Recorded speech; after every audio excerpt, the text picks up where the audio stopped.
¡Seguilo! ¡Seguilo, pelotudo!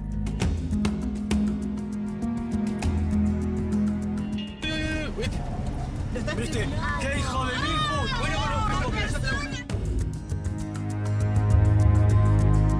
Casi matás a una persona y vos no decís que nos está invadiendo. Ya, estamos hablando de la responsabilidad que tenés al manejar. No, porque me estás invadiendo, o sea, mi responsabilidad, o sea, está todo bien. Podés hablar, ¿no? Pero no puede hablar por el estado que tienes.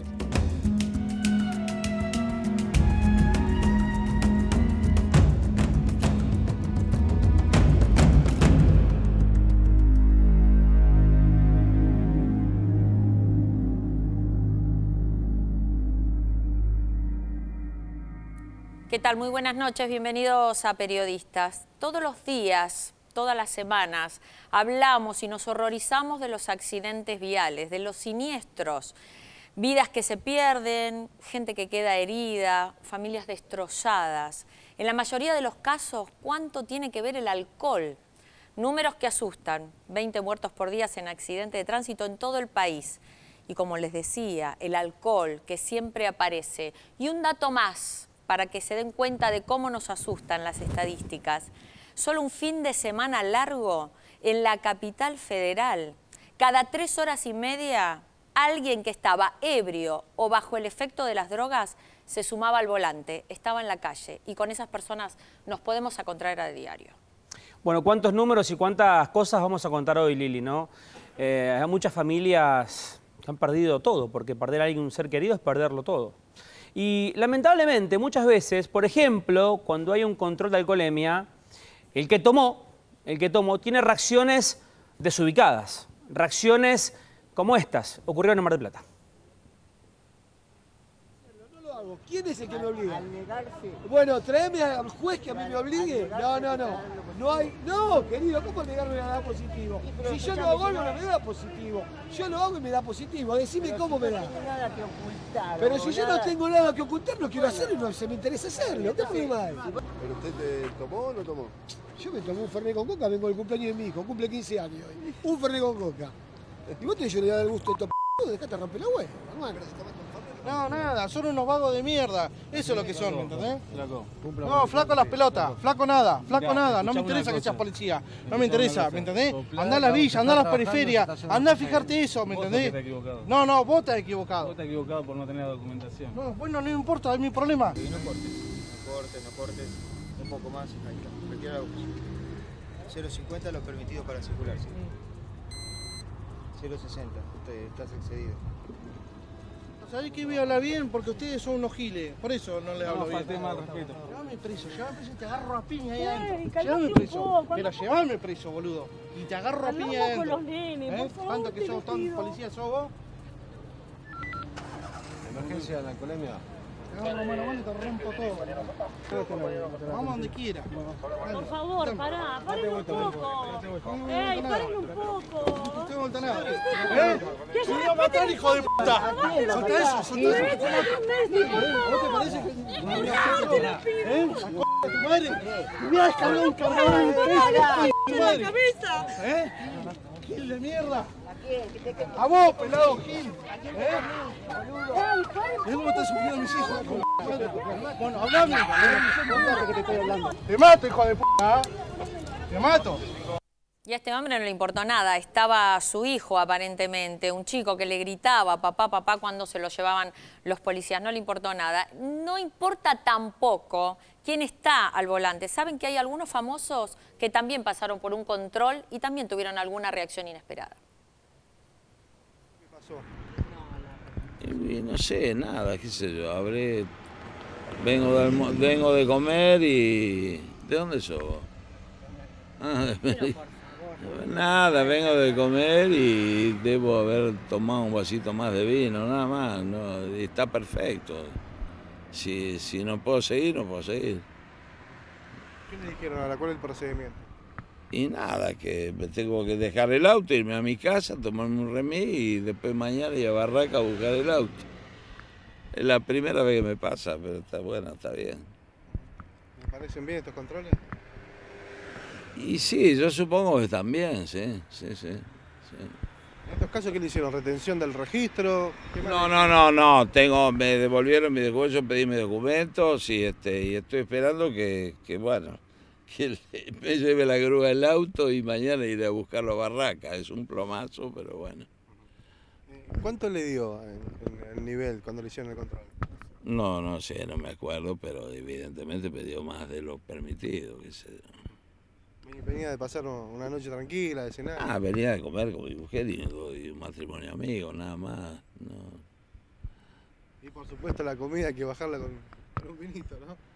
¿Y yo qué le voy a bajar? Yo no tomo Coca Light. Bueno, se lo tomó con humor Rani, ¿no? En ese momento. Es otra reacción la de Rani, ¿no? Sí, por lo menos no es agresiva. Auto, no, para nada. Y dejó el auto, ya que estaba. El auto. Bueno, hay casos terribles. Uno se pone en la piel de un papá. Este es el caso puntualmente de ellos dos, de estos papás que vamos a presentar a continuación. Los papás de Bautista. El 27 de julio de 2014, Gastón y Lorena perdieron, y digo se nos pone la piel de gallina porque la verdad que es así, ¿no? Perdieron a Bautista, un nenito de 3 años, un chiquito que tenía toda una vida por delante. Ellos venían por General Paz, venían despacio con su auto, y hay alguien que venía alcoholizado, muy alcoholizado, había tomado muchísimo, el control de alcoholemia le dio muy alto, ya vamos a charlar con los papás. Le pegó, embistió detrás el auto de ellos y quiero que lo cuente el papá un ratito, ¿no? Porque el testimonio de ellos es tremendo. Porque cuando buscaron a Bautista dentro del auto, ella no estaba, ¿no? Había perdido la vida. Un caso más, uno de los tantos casos que hay de borrachos al volante. Catalina Ramírez es nuestra otra invitada y ustedes recordarán el hijo de Eduardo Aliberti, Pablo García, que embistió al marido de Catalina, que iba en una bicicleta por Panamericana cuando iba a trabajar. Estamos hablando de Reinaldo Rodas. Fue en febrero de 2013, hace poco más de 2 años. Una causa que, según ella nos va a contar, parece que está todavía paralizada. Bueno, Fernando Solesio es abogado, especialista en este tipo de cosas. Voy a hacerte una pregunta muy puntual, muy directa, y me giro. Un auto a 150 km/h. Lili, déjame trazar la metáfora rápidamente para presentar a Fernando. Un auto, en casa, a ver, un auto a 150 km/h encara a una persona y la embiste. La mata, ¿verdad? Sí, no estoy diciendo nada raro, la mata. 150 km/h. Un arma dispara de cerca a una persona, ¿la mata? Puede salvarse esa persona. Quizás, tranquilamente puede salvarse. Se puede mover, puede errarle, puede, no sé, esquivarlo. ¿Cuál de las dos, los dos elementos que acabo de nombrar, Fernando, son un arma para la justicia y pueden matar? A ver, como ser un arma para la justicia son las dos, indudablemente. Hay una diferencia, que el vehículo, el automóvil, no se lo considera desde la justicia un arma. Eso es lo grave, ¿sí? Es lo que yo llamo, lo que la justicia entiende como delitos de mala suerte. A cualquiera le puede pasar. Entonces el auto no está asimilado a un arma. Ahora, en la realidad, en lo cotidiano, sin lugar a dudas, y el ejemplo que ¿mala diste, suerte dijiste? Sí. Si yo me tomo una botella de vino y mato a alguien, ¿eso es mala suerte? Son considerados por la justicia delitos que a cualquiera de nosotros le puede pasar. Por lo tanto... Delitos de peligro creo que también le dicen algunos, ¿no? Sí, pero no hay que confundirlo con peligro concreto, peligro abstracto. Bueno, es más difícil, más técnico. Es más técnico, claro. Pero desde la justicia, no solo de la justicia, desde la doctrina, de la jurisprudencia, son pero infinidad de casos en los cuales vemos que la conducta del conductor deja de ser una negligencia o una imprudencia o una inobservancia y pasa a ser una conducta más que temeraria. Sí, claro, indudablemente, en ese caso, yo no puedo hablar de un homicidio o una lesión culposa. Necesariamente debo hablar de un homicidio simple o un homicidio en tránsito. Pero para todo eso debemos reformar, obviamente, las leyes. Yo te pregunto esto, ¿no? A ver, si yo voy con un auto, voy lúcido, no tomé nada, y quiero embestir a una persona para dañarla, para matarla, y la mato en la vía pública, digo, se me fue el auto, se me fue el volante. ¿Qué me pasa a mí legalmente? ¿Eso es un accidente? Homicidio culposo. ¿Y cuánto tengo de cárcel? Nada. Hasta 5 años. ¿Es escarcelable? Obvio. Totalmente. Es escarcelable. O sea, para la justicia no significa nada. Nada. Bueno, es largo para ¿cuánto que charlar. hace? Sí, larguísimo. Y lo vamos a tratar de, por lo menos, explicar o tomar conciencia también de lo que significa el alcohol al volante, porque esa es la idea de este programa. Pero, ¿qué hace el alcohol? ¿Es todo lo mismo? ¿Es lo mismo tener 0,2, 0,5, 1,4? Porque pareciera que para la justicia todos los números son iguales. Recordemos, 0,2 es el permitido, 0,2 gramos de alcohol en sangre, el permitido para motos, y 0,5 para los automovilistas. Pero tenemos a Robertito Maidana, que nos va a explicar justamente qué efectos tiene el alcohol cuando estamos al volante. Mira, Liliana y también Carlos, me parece que lo que vamos a ver con estas tablas que tenemos es el debate que hay sobre cuánto es el componente científico a la hora de tratar de proteger desde el punto de vista de los controles la salud de los automovilistas y de las personas que están en la vía pública, y cuánto tiene de política, por decirlo de alguna manera, porque cada vez que hay accidentes, por ejemplo, el ministro Randazzo propuso, y está en el Congreso en estudio, llevar a tolerancia cero, es decir, 0,0, que no se pueda tomar absolutamente nada. Vos fíjate, si te das 0, tenés un nivel donde no hay dificultad, dominás plenamente tus facultades y por consiguiente el automóvil, y en teoría el riesgo es nulo por efecto del alcohol. Podés tener un accidente, un problema, pero nada más que eso. Ahora, 0,3, todavía estás en permitido, o sea, vos te das 0,3, te haces un test de alcoholemia, seguís, pero ya empieza a haber un riesgo desde el punto de vista científico, disminuye la capacidad de atender situaciones de peligro y comenzás a tener un riesgo medio de accidentes. 0,5, el riesgo pasa a ser de moderado a severo, reduce la visión con dificultad de enfoque y esto ocasiona desatención en las señales de tránsito. Sin embargo, para la ley de tránsito vigente, si sos un conductor particular, podés seguir manejando, aunque ya empezás a tener un nivel alto. La graduación, yo no la pusimos para abreviar, en 0,8, que ya está por debajo, pasás el límite, no podés seguir manejando, el riesgo es igualmente alto, es decir, 0,5 y 0,8 son 3 gramos o 0,3 gramos en litro de sangre y sin embargo ya la situación es igualmente complicada. Y fíjate 1,5 porque en uno de los últimos accidentes le dio a uno de los conductores 1,47. Estamos prácticamente en este nivel crítico. No se puede conducir. El estado de embriaguez es importante, reflejos alterados, la reacción es lenta e imprecisa, la concentración visual se deteriora y mantener la atención se dificulta en extremo. Por supuesto, el riesgo es muy alto. Y sin embargo, hemos visto que muchos controles han dado 1,5, 1,7 y más también. Y yo te diría más. No lo pusimos para terminar. Cuando te da 3, y hemos visto controles que están muy cerca, estás al borde o estás, por lo menos clínicamente, el informe es la manera de evaluar que estás muy cerca de padecer un coma alcohólico. Es decir, estás al borde de sufrir un desmayo mientras estás manejando. Mirá si no es riesgo. Riesgo para uno mismo, para el que conduce, y ni hablar para los demás. Gastón, Lorena, ¿cuánto tenía estaba alcoholizado, lo sabemos, pero cuánto era el número, ustedes recuerdan, de que llevaba el conductor que termina matando a autista? Y él tenía 1,69 en sangre y 2,42 en orina.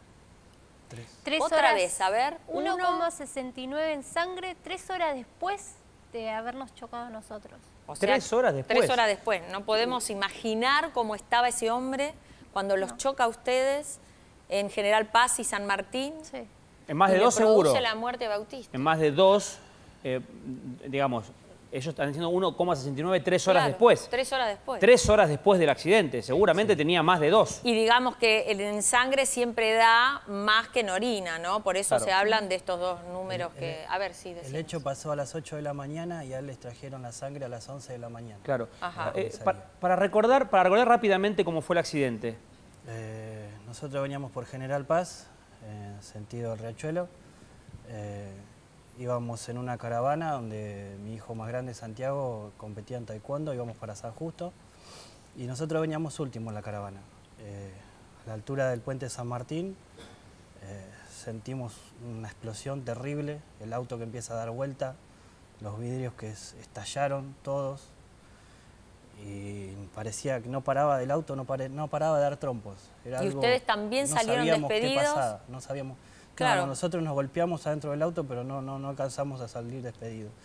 El choque fue de atrás, el auto quedó destrozado, Bautista venía atrás durmiendo y al pegar contra una columna de alumbrado pues el auto al empezar a dar trompos pega contra una columna de alumbrado y hace efecto al revés el trompo. ¿Y qué pasó con ese hombre? Juan Manuel Sánchez Villar está esperando el juicio en libertad. La causa está como homicidio culposo agravado. La jueza Palmagini nos dijo que no veía riesgo de fuga, que podía esperar el juicio en libertad ¿Pero va a juicio por qué homicidio? ¿Es homicidio culposo? ¿Es doloso? ¿Es con dolo eventual? Porque no hay... Homicidio culposo agravado, con lesiones. Yo quiero ver la foto de Bautista de vuelta. Que no se nos pase de largo. Estamos hablando de alguien que mató a un nene de 3 años. ¿Qué culpa puede cargar ese hombre? Que tomó irresponsablemente y sabía que tomaba irresponsablemente porque no tenía una copa de vino. No había tomado una copa de vino. Digo, ¿cómo puede una persona, vivir después de hacer esto? Este es el hombre que atropelló a Bautista. Este chiquito de 3 años, a ver, pongámonos en el lugar de los papás. Pongámonos un segundo. Aquellos que hacen las leyes, que trabajan para la gente, Ponernos un segundo en el lugar de estos papás. Digamos, han perdido lo más valioso que uno puede perder en la vida. No se explica, Yo no te puedo explicar lo que siento cuando me levanto a la mañana. Yo creo que nadie quisiera estar en este lugar, no tener a tu hijo, no lo ves nunca más. Y mi hijo tenía 3 años, tenía toda una vida por delante y un tipo alcoholizado le sacó la vida, alcoholizado. Yo no lo tengo más, no lo escucho más, no lo puedo cuidar, no lo puedo cambiar, no lo puedo bañar. Yo pido a los jueces que escuchen, que solamente el que vive esto lo sabe. Que si yo te digo que es lo más terrible, vos me vas a escuchar, pero no lo vas a sentir nunca. Pero imagínate que si sos papá, no tenés un instante a tu hijo, te agarra desesperación. Bueno, nosotros sentimos eso todos los días. ¿Y qué esperan? ¿Ustedes qué esperan? ¿Cómo creen que puede llegar a ser la condena para este hombre? Lo que más queremos es que Juan Manuel Sánchez Villar pague. Que pague con una condena efectiva, que vaya a la cárcel y que de una vez por todas empiecen a cambiar las cosas, estos hechos, estos asesinatos de tránsito, porque son asesinatos de tránsito, que empiecen a cambiar. No puede ser que te arruinen la vida así en un minuto. No puede ser. No. Te arruinan la vida en un segundo. Tiene que haber justicia. Yo sé que a mi hijo no me lo va a devolver nadie, pero me gustaría sí que no pase, que ni un papá esté en nuestro lugar, que no pase más esto. Es muy doloroso. Es muy terrible. Mi hijo, no solo nosotros, mi otro hijo de 8 años que extraña a su hermano, que me pregunta, que no entiende. ¿Y cómo se le puede explicar al hermanito de 8 años que un loco, un asesino, un borracho, porque hay que decirlo con todas las letras y hay que llamarlos por su nombre, son borrachos al volante, le sacó a su hermanito? ¿Cómo se le explica eso? Es muy difícil. Es muy difícil estar en ese momento, explicarle a Santi que su hermano no está. Es muy difícil. Y es todos los días, es una lucha todos los días. Es acordarse todos los días de él y llorar todos los días y buscar solución en él, nada más. Gastón, ¿cómo estaba ese día el que manejaba la camioneta? ¿Cómo lo viste vos cuando bajó de la camioneta? ¿Cuál fue la reacción de él? Yo en el momento que me doy cuenta de todo lo que había pasado, que me di cuenta que había sido un choque, que nos habían chocado, en el momento que veo a Bauti, me doy vuelta, miro la camioneta, más adelante veo que este tipo abre la puerta de la camioneta y se cae la camioneta. En un momento me acerco, le digo, ¿qué hiciste? ¿Qué hiciste? ¿Qué te pasa? ¿Qué hiciste? Y no reaccionaba, era algo una mirada perdida que no sabía ni dónde estaba parado. Obviamente que Bautista estaba con vida, me encargué de estar con él, de conseguir una ambulancia rápido. Esa ambulancia que justo pasaba por ahí era de paramédicos, que en 10 minutos salimos para el hospital. Este tipo en ningún momento, como pueden ver, se acercó, brindó ayuda, no podía mantenerse parado. Claro. Si ven bien se van a dar cuenta cómo en un momento trata de escaparse, se baja de la camioneta, mira el desastre que había hecho y se vuelve a subir a la camioneta y se empiezan a prender las luces, como tratando de ponerla en marcha y tratar de irse del lugar. Eso que estamos viendo ahora, ¿eh? Allí adelante, arriba de toda la pantalla, es lo que está graficando Gastón, el papá de Bautista. Sí, eso no nos habíamos dado cuenta. Nosotros en ese momento no nos dimos cuenta. Nos dimos cuenta después mirando las imágenes del video. Claro, Catalina Ramírez, que como les contaba también, tiene para contar de lo suyo, porque Pablo García, les decía, no solo embiste a su marido Reinaldo Rodas cuando estaba en bicicleta, sino que además se lo lleva puesto, Carlos, en el auto, unos 17 kilómetros hasta llegar al peaje. Catalina, ¿cómo estaba en ese momento el conductor del auto, el hijo de Eduardo Aliberti, cuando atropelló a tu marido? Bueno, yo no lo vi ese momento, yo no lo vi en esos días. Esas horas nos mintieron mucho, me mintieron mucho. Tanto las personas del trabajo, porque me dijeron que mi marido había tenido un accidente, que estaba en el hospital Pablo Nogué, y con mi cuñado andábamos en la camioneta, nos fuimos al hospital del Pablo Nogué, pasamos por el peaje, todavía seguía estando el auto ahí, seguía estando el cuerpo y nosotros no sabíamos, porque todavía íbamos con mentira que él estaba en el hospital Pablo Nogué. De un principio nos mintieron. La policía, el jefe de mi marido de trabajo, que nos había dicho que tenía un accidente y que estaba ahí. Yo iba esperanzada que lo iba a encontrar en el hospital. Resulta que llegamos al hospital, no había entrado, no estaba en terapia en ningún lado. Decidimos ir con mi cuñado y mi cuñada a la policía y ahí nos dice que había muerto, pero no nos habían dicho todavía de qué forma. Hasta ese entonces no sabía de qué forma había. ¿Y cuando te enteraste de la noticia te habían dicho que era un hombre alcoholizado el que lo había atropellado? No. ¿Qué te dijeron? No. Después de 3 días, esto pasó un domingo, 13 de febrero de 2013, 6:10 de la mañana, yo me enteré recién que estaba alcoholizado, quién era, el día miércoles, después que lo enterré, recién me enteré quién era, donde en ese entonces todavía yo no reaccionaba, no caía, porque era gran verdad. Mis cuñados sí, capaz porque tenían otros sentimientos. Lo único que yo me aferraba era a mi hijo adolescente, y hasta el día de hoy él me dice: mamá, movete, mamá, anda a los programas, habla, decí que Roberto Damboriana no está moviendo los papeles porque es verdad, porque está estancado el expediente de mi marido. Fui a fiscalía, en fiscalía ya se lavaron las manos, me dijeron que el expediente ya no está. Fui al juez de garantía y me dijeron que está en Cámara de Casación, en Sala 3.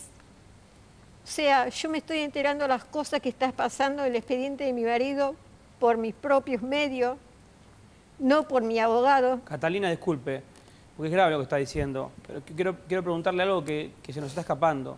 Pablo García, el responsable, que cargó el cuerpo de su esposo 17 kilómetros. Usted me dijo algo que es cierto, si no estaba el peaje, ¿qué hubiera pasado? Claro. ¿Qué habló Pablo García con usted? ¿Qué le dijo? ¿Le pidió perdón? ¿Qué le dijo? Con Pablo García hasta el día de hoy nos hablamos. Es una gran verdad. Me pidió perdón, yo lo perdoné. Yo también le pedí perdón porque soy muy creyente. Vivía muy agobiada. ¿Pero usted por qué le pidió perdón? Porque yo le deseaba lo peor de mi vida. Yo sentía lo peor de mi vida, le deseaba a él. Por eso yo le pedí perdón.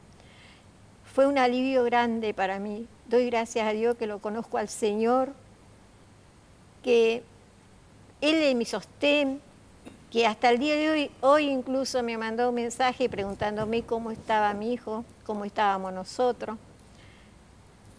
Y Sí, pero el daño me está hecho. siento aliviada. Yo la entiendo, pero el daño está hecho. Yo entiendo, está muy bien lo que está diciendo, es un ejemplo.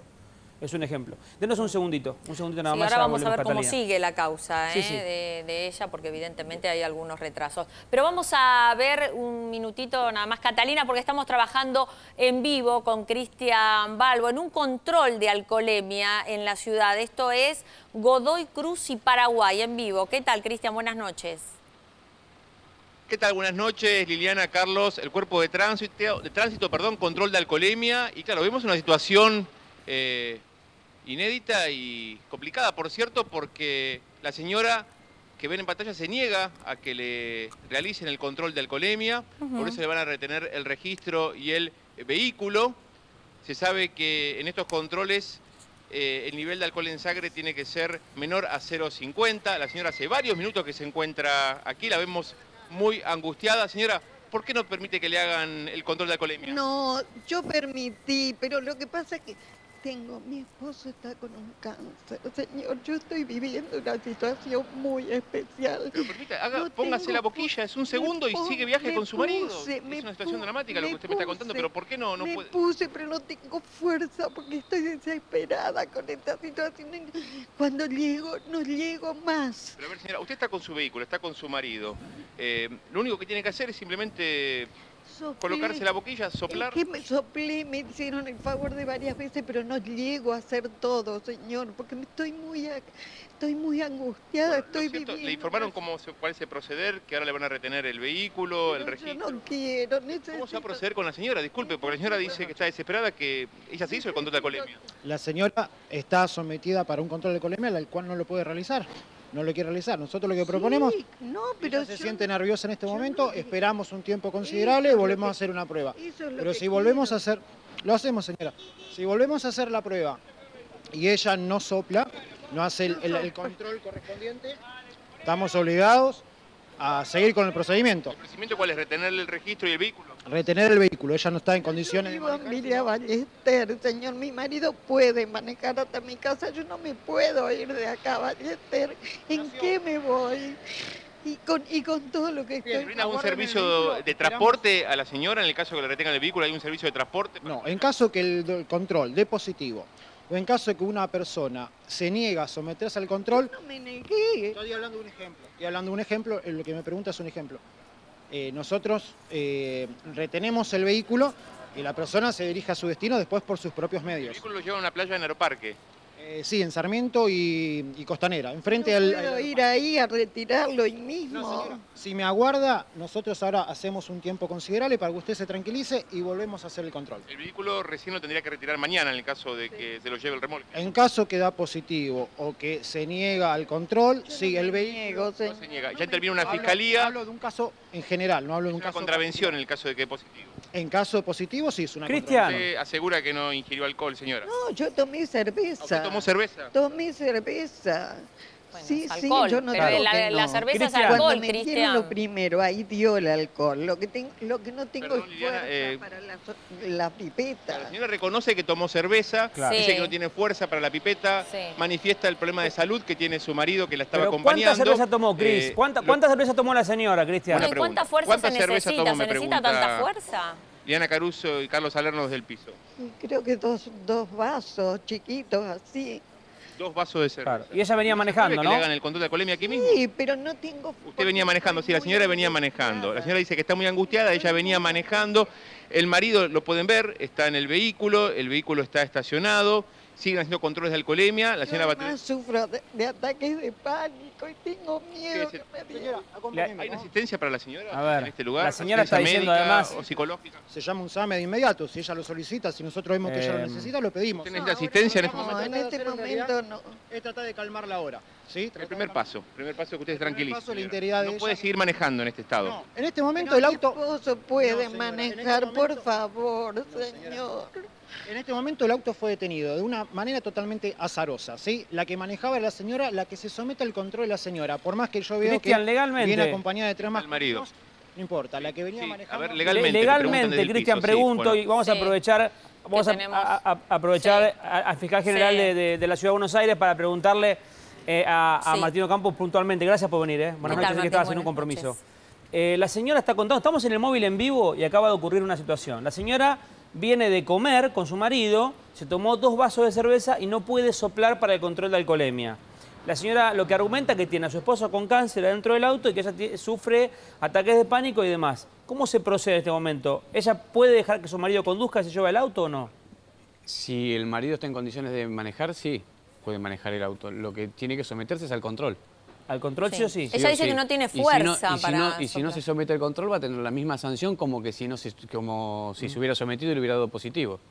Así que tiene obligación de... Aparte me parece que, más allá de la obligación de hacerlo, me parece que es un acto de compromiso con el resto. Uno cuando maneja no solamente está poniendo a disposición su vehículo en la calle, sino que también hay otras personas que están transitando en la calle, hay otros vehículos, hay más gente. Estamos tratando de concientizar sobre que estas conductas sean prudentes, responsables, porque hace que el tránsito sea mejor y porque preserva la vida del resto de la comunidad. Digamos, no se puede estar alcoholizado manejando. Claro. Doctor Ocampo, ¿cuánto ha crecido, o si ha crecido? Tenemos entendido que sí, y en un número importante por los procedimientos últimos que sabemos.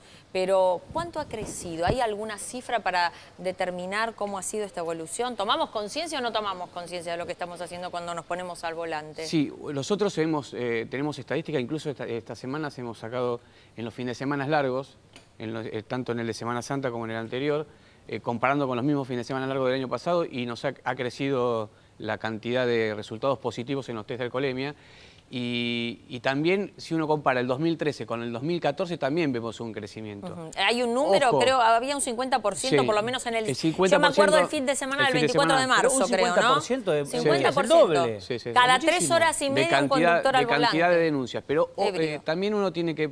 A ver, la estadística puede darnos un dato y es un dato revelador de alguna situación. Uno después tiene que buscar con las causas y cómo se produce, porque si hay más controles, si hay menos controles, en qué barrios se producen con más frecuencia que en otros.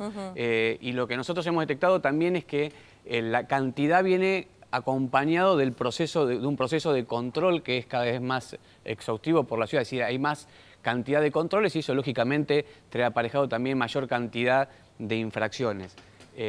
Pero bueno, me parece que ese es el camino igual, ¿no? El camino es que hay una norma, esa norma hay que cumplirla, hay que hacerla cumplir, para hacerla cumplir están las autoridades. Me parece muy bien que ahora veo las imágenes de la gente del gobierno de la ciudad. Bueno, Palermo es el barrio de la ciudad de Buenos Aires que más casos de alcoholemia registra.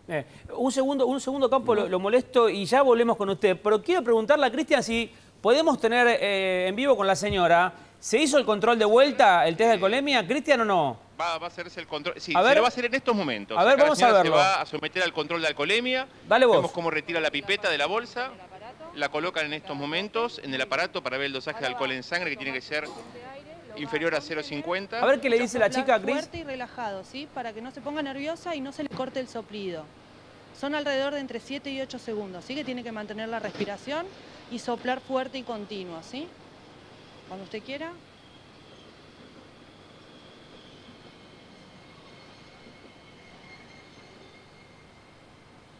Sople fuerte, siga, siga, siga, siga, siga, un poquito más, no. No tiene que cortar el soplido porque si no el aparato corta el proceso, ¿sí? No podemos determinar el dosaje porque usted corta el soplido. Lamentablemente vamos a seguir con el procedimiento, era un último intento.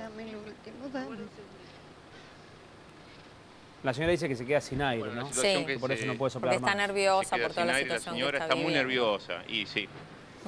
Está claro. el marido en el vehículo, la señora muy Ahora, nerviosa. ¿qué pasa mientras esto sucede, Ocampo? ¿Qué pasa si la señora no puede llegar a soplar? Ella era la conductora en el momento en que es detenida. Si el marido está en condiciones, ¿puede tomar el marido el volante y no retenérsele el auto y solamente labrarle, imagino, no sé, una infracción? Se labra la infracción, si no se pudo hacer el control y si el marido está en condiciones de manejar, y está habilitado para manejar, podría hacerlo. Por supuesto. A ver. Detectó de que hay alcohol, ¿sí? En un primer intento. Sí, el aparato determinó que hay alcohol en el primer intento. Es muy tensa, ¿no? Porque están con las cámaras de televisión. Yo también me pongo... Digamos, uno también tiene que saber la situación en la que está. La debe poner nerviosa hasta todo el... No, pero el tema es que a la señora, cuando le hicieron el control, Cristian, decinos si es así, no estaba, nosotros no estábamos al aire, o sea, vos estabas ahí, pero no estabas al aire. No, lo pensamos también. Sí. Sí, lo pensamos también si la atención nacía a partir de nuestra presencia y no es así. No es así, nosotros conversamos. Porque primero normalmente se lo hacen soplar, le soplan para ver si tienes alcohol. Y después, recién que le da positivo, si hay alcohol en el soplido, le ponen la pipeta para que pueda soplar. Pero bueno, hagamos una cosa, dejémosla, Cristian. Vamos a dejarlo, exactamente. Le da negativo. No, si la dejamos, seguimos con otros vehículos. Sí, sigamos, dejémosla que ella lo haga tranquila. Quizá decíamos que quizá tu respaldo, estar al lado, le daba más seguridad. Claro. Pero bueno, tranquilo, no insistamos. Tampoco la queremos atormentar a la mujer. No, para nada. Tiempo. Acá le tiene todo el tiempo del mundo, toda la noche, para que pueda hacerse el control. Si no, le retienen el vehículo. La señora está en este momento conversando con el jefe de este operativo, de aquí del Cuerpo de Tránsito de la Ciudad de Buenos Aires. Así que, bueno, expectantes. Y obviamente todo se concentró en este caso en particular, ¿no? Ahora no están parando a más vehículos detrás, están tomando la patente al auto en el que viajaba la señora con su marido. La señora dijo que tomó 2 cervezas, pero bueno, un caso testigo. Un caso seguimos testigo. ahí, seguimos ahí. Vamos a seguir, que la señora sople tranquila, que se calme, nosotros la vamos a dejar un ratito y vamos a ir a las segundas placas que tenemos, los efectos que trae este consumo de alcohol y cuando nosotros nos ponemos al volante. ¿Qué puede pasar, Maidana? Mirá, lo vamos a marcar porque esto tiene que ver con lo que planteamos al principio. O 0,1 de gramos de alcohol en sangre por cada litro de sangre parece una pavada, dicho así, lo hemos visto en algunas discusiones, y vamos a ver cómo no es así desde el punto de vista científico. Los efectos, 0,5, la modificación significativa de reflejos del comportamiento. Lo más importante de lo que se trata este programa, ¿no es cierto? ¿Cuál es el riesgo de un accidente mortal cuando hay ya compromiso del grado de contaminación que el alcohol empieza a tener sobre el cuerpo humano? Se multiplican por 2 las chances. Vos decís, bueno, me da 0,7, lo que estamos discutiendo, si da 0,5, 0,7, no es nada. Fíjate lo que pasa. Se van agravando las anomalías, pero ya el riesgo no es 0,3, no es por 2,5, es por 5, es decir, 1,5 veces más chances de producir un accidente. Esas son las posibilidades de más que tenemos que se provoque el accidente. O sea, alguien puede decir, bueno, si me da 0,5, 0,7 es lo mismo, no pasa nada. Ya con 0,7 te detienen, te sacan el auto. 0,8, o sea, apenas 3 décimos más.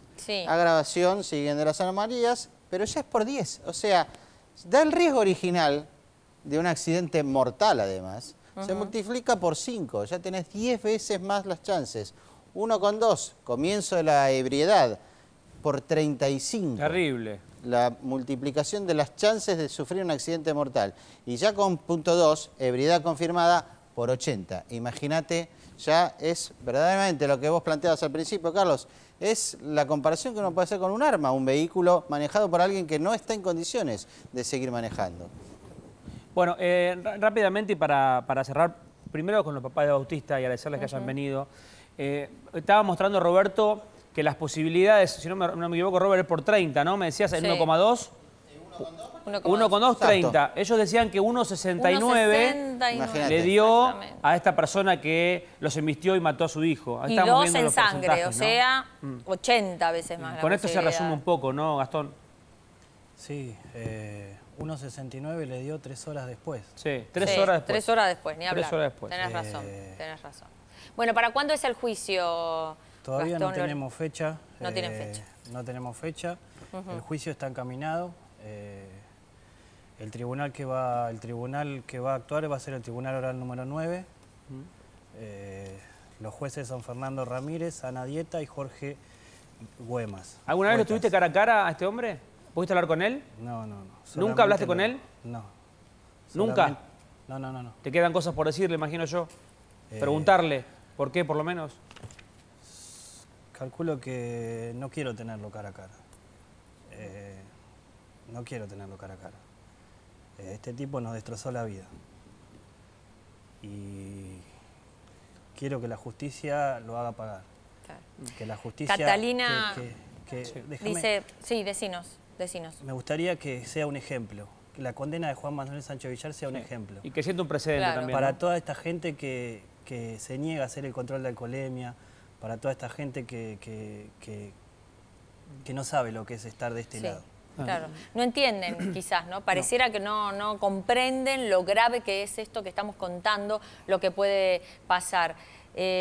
Catalina, a vos te debe pasar lo mismo cuando ves, igual que los papás de bautistas, cuando ves hechos que se repiten y se repiten, te da de pensar, no aprendemos más, nos falta educación, ¿qué tenemos que hacer? Están todos libres aparte, y a cada vez el recuerdo de tu marido. Hoy hablábamos recién, digo, ¿cómo se puede olvidar? ¿Se olvida estos accidentes? Ya no lo llamaría, ¿no? Se olvida.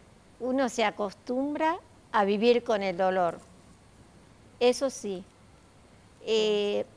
A mí mi vida es muy dura porque tengo un nene adolescente que es muy difícil para mí, pero doy gracias a Dios que dentro de todo yo lo oro por él, vivo pidiendo y siempre pido oración por él para que no tome, para que el día de mañana tome conciencia que si llega a tener un auto es un arma. Sí, es un arma, sin duda. Es un arma. Y para mí no es un siniestro ni un accidente, es un asesinato. Y quedó demostrado, siempre Catalina. digo, ¿no? La persona que mata, como sea, es un asesino. Bueno, yo quiero agradecerles a todos, porque estamos cortos de tiempo, pero no queríamos dejar pasar que estén con nosotros, a Gastón, a Lorena, a Catalina, gracias a los tres. Y sepan, sepan que desde Periodistas estamos con ustedes y que los apoyamos, como siempre. Gracias por venir. Muchas gracias. Muchas gracias. Y el doctor Salesio, cuando uno ve todo esto, escucha a los padres, ve los números, ve la reacción de la gente, ¿cuál es la solución para este problema? A ver, creo que no hay una sola. Son varias cuestiones las que hay que tratar. Una es la educación, sin lugar a dudas. Si no educamos al que se sube a un vehículo a conducir, ya arrancamos mal. Estamos, creo que viviendo también como en una anomia, ¿no? O sea, yo tomo, si me agarran, si no me agarran, no me agarran. Esto que decía el doctor respecto a cuando se incrementan, obviamente, los controles, aumenta el número. Pero toda esa gente, cuando había menos controles, estaban circulando con alcohol en sangre. Entonces, debemos educar. Ahora, una vez que educamos y cometido el hecho, la ley debe caer con toda su fuerza. No es lo mismo quien mata conduciendo un vehículo con alcohol en sangre, a exceso de velocidad, corriendo una picada, pasando semáforos en rojo, quien que puede tener un siniestro vial sacando todo eso. Entonces, creo que una de las soluciones, no sé cuándo llegará, pero se está luchando muchísimo para que llegue. Doctor, ¿cuándo llegará? Debe llegar ahora, ¿no? Es un tema que vamos a seguir debatiendo. No va a llegar. Y lo invitamos próximamente para debatir esto. Porque vamos a seguir con el tema ley específicamente. Doctor Ocampo, también gracias por venir. Y digo, van a insistir con los controles por todos lados. Sí, yo creo que los controles son fundamentales. Y cuando uno mira las estadísticas se da cuenta de lo importante que es. En más del 98% de los casos, quienes son sancionados por estas conductas no vuelven a generar esta conducta. Es decir, es un caso atípico con el resto de los delitos o contravenciones donde la tasa de reincidencia es mucho más alta. Esto tiene una baja tasa de reincidencia. Significa esto que los controles son muy positivos. Me parece que hay que tener una actitud inteligente del Estado trabajando, haciendo este tipo de controles y este tipo de programas que ayudan mucho a la concientización. Porque ver el dolor de estas familias y saber que todo esto se podía haber evitado con solo no tomar alcohol y manejar, la verdad, nos tiene que sensibilizar a todos. A los dos muchas gracias por el tiempo y por venir, como siempre. Están invitados, es casa de ustedes, cuando quieran venir, la verdad. Gracias a los dos. Ahora vamos a pasar a otro tema, la batalla de una madre. Miren, presten atención a esta historia. 10 años atrás, Adoración Gutiérrez bajó las escaleras de los tribunales sabiendo que los cómplices del asesinato de su hija seguirían en libertad. Los siguientes 6 años de su vida los pasó estudiando la carrera de abogacía, buscando algo más que un título colgado en la pared.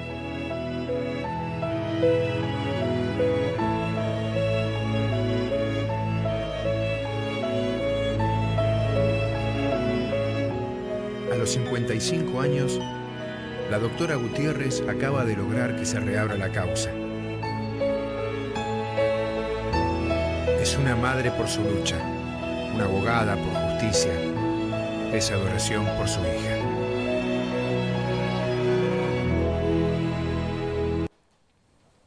Bueno, ahí la presentamos, Adoración Gutiérrez. ¿Qué tal? Buenas tardes. Dora, para aquellos que la conocen y la tratan.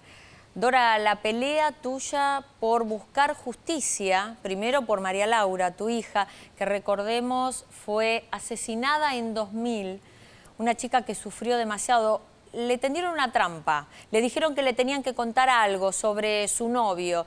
En realidad la secuestraron, pidieron un pedido de rescate, pero mientras tanto la asesinaban, la prendieron fuego viva. Y la lucha de Dora es justamente que aquellos responsables de la muerte vayan presos. 2 mujeres están detenidas, pero falta un autor intelectual. Y ahí empieza su historia, su vida. Dora, ¿cómo decidiste y en qué momento estudiar abogacía para poder buscar a los asesinos de tu hija? Aproximadamente antes del año, en el 2001, a fines del 2001, yo ya había tomado la decisión porque quienes tenían que estar también imputados por el secuestro y la muerte de mi hija no lo habían sido, y la causa siguió por quienes estaban detenidas, que eran 3 mujeres, y no hubo mucho interés en seguir investigando a otros responsables, ¿no?, de ese secuestro y esa muerte. Cuando ya vi que estaba pasando esto, que pasaba el tiempo y iba a seguir adelante, iban a llegar a juicio solamente estas 3 mujeres, es cuando tomo la decisión de estudiar abogacía para tratar de impulsar la causa y que se investigue a estas otras personas que tuvieron participación en el crimen de mi hija. Adoración, déjame que hable por lo menos por parte de la gran cantidad de mamás y de papás que están buscando justicia por sus distintos casos. Nos pasa cuando estamos en la calle que muchos de ellos nos dicen, ¿cómo hacemos? A ver, danos una mano, ayúdame, dame un teléfono, ¿cómo hago? Voy al canal, dejo una carta. Vos sos inspiración para ellos. ¿A qué edad empezaste a estudiar? Digo, y contabas el motivo, por supuesto, pero ¿a qué edad empezaste y siempre confiaste que ibas a terminar la carrera de abogacía? Porque estudiás abogacía para hacerle justicia a tu hija, ni más ni menos, ¿no? Sí, sí. Y bueno, va a ser 7 años que me recibí ahora en julio. Tenía 54 años cuando me recibí y empecé a estudiar a los 48. 48 años. Sí, 6 años me llevó la carrera. No pensaste nunca hacer esto, ¿no? Imagino yo no. No, si no hubiera pasado lo que pasó, yo tenía ya una profesión. ¿Cuál era? La cual, contadora pública.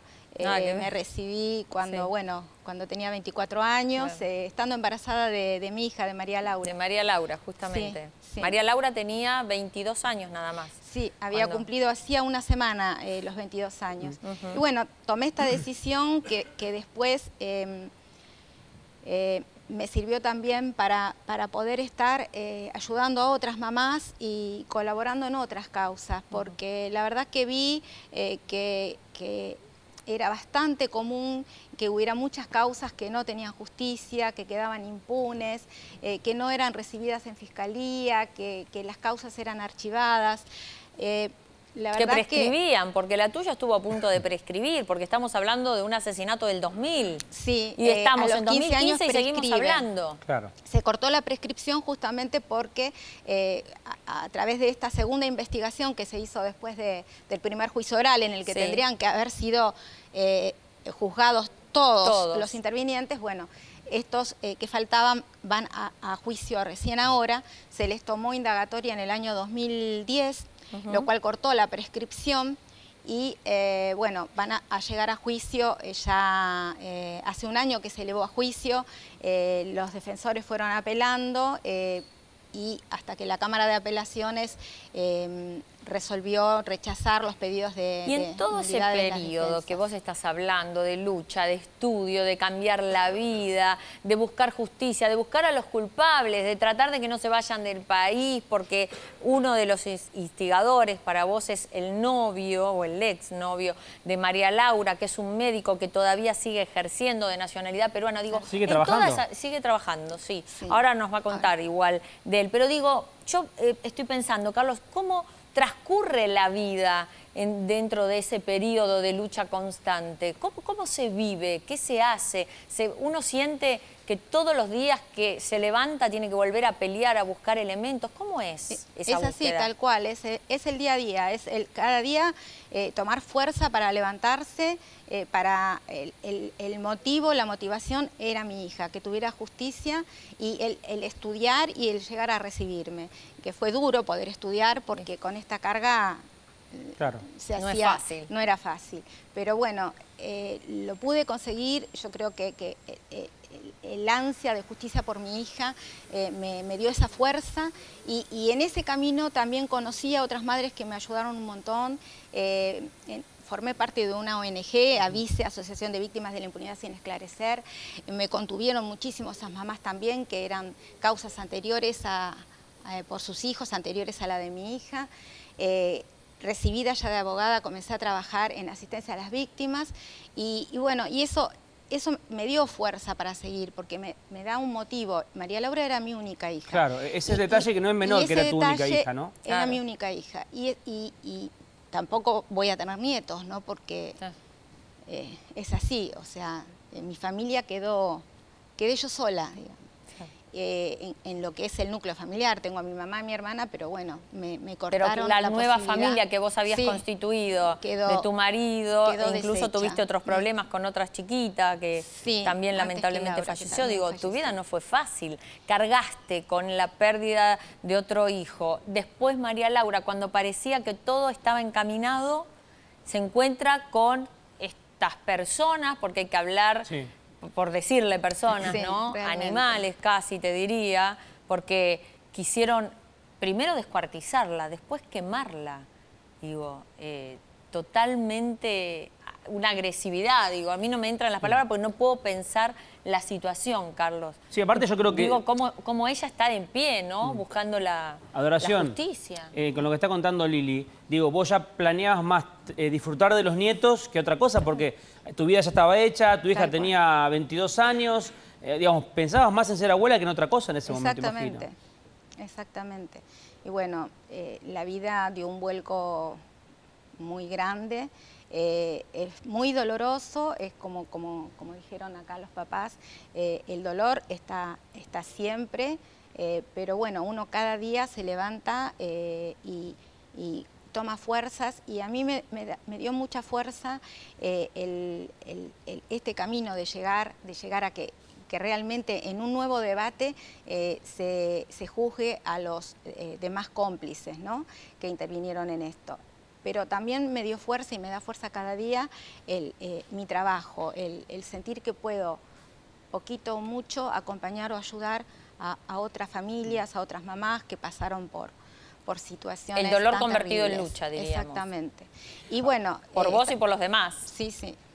Vos hablabas yo te escuché otras entrevistas y sé que Lili siguió muy de cerca tu caso y que se ha preocupado mucho Lili también.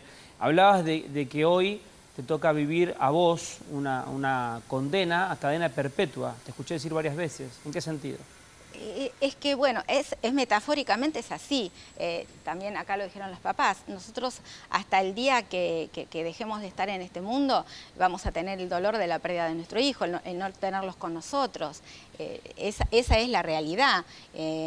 La perpetua realmente la tenemos nosotros.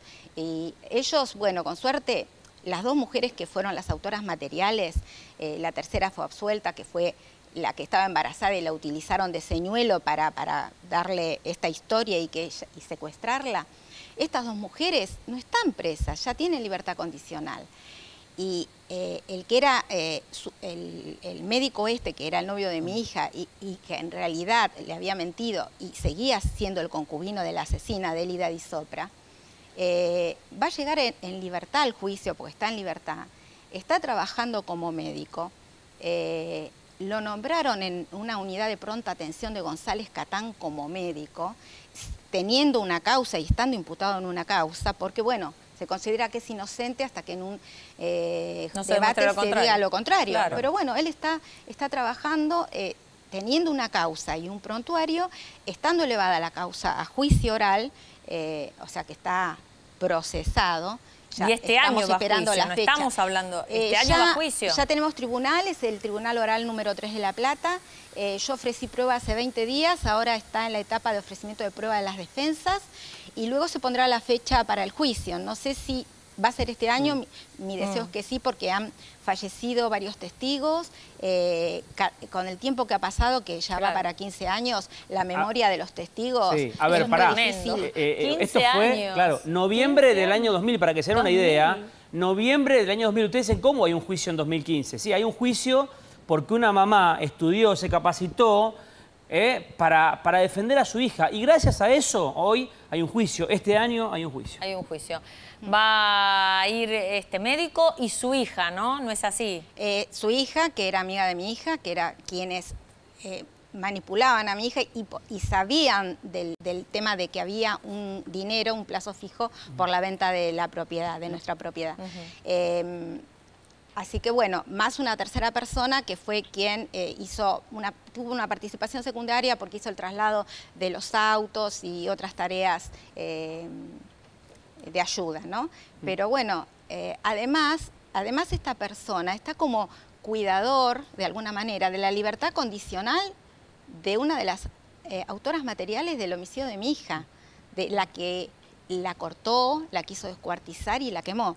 Sí. O sea que yo pondría la justicia, hay una incoherencia, que no creemos, total. Que no se puede Ahora, creer y que no queremos. Esta persona no está ahora, inhabilitada de salir del país, puede salir, de hecho, ha salido posteriormente al año 2000 a Perú, vuelve. Sí, y esto es así porque la justicia lamentablemente tiene esto, pero yo particularmente ya nos despedimos. Quiero decirte, Adoración, que te admiro, que te felicito y que sos de gran inspiración para mucha gente y para nosotros que cubrimos estos casos también lo sos. Sí. Para muchos papás a los que les deseamos que la justicia llegue, como nosotros también queremos. Los esperamos el próximo viernes en Periodistas. Gracias por habernos acompañado.